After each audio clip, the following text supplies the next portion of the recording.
look in the last 2 years or so, I think there's just been a big influx of people taking part and gyms being interested in doing so, and also the UFC have marketed themselves very well.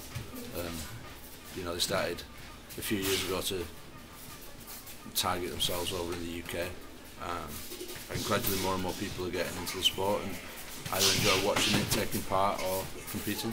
I mean, if you look around, there's a lot of Northwest guys fighting for the top promotions for the UFC. There's obviously Mike Bisping is from around the area, myself, Paul Sass, Terry Etting, Paul Kelly, Aaron Wilkinson.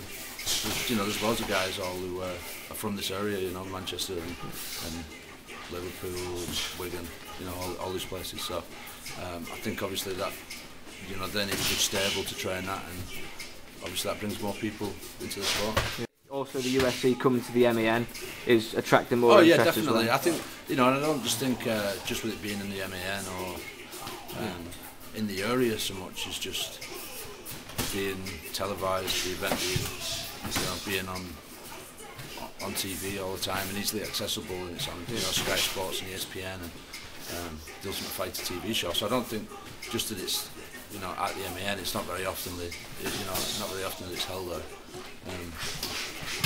So I wouldn't say it was just that, but I think just the whole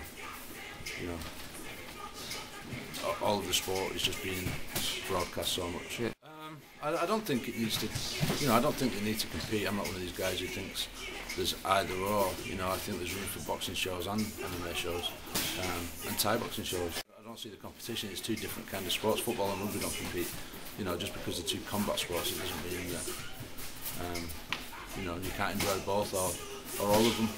So I don't see the point. I do however think that mixed martial arts, or the UFC in particular, is going to be much bigger than any other combat sport within the next few years.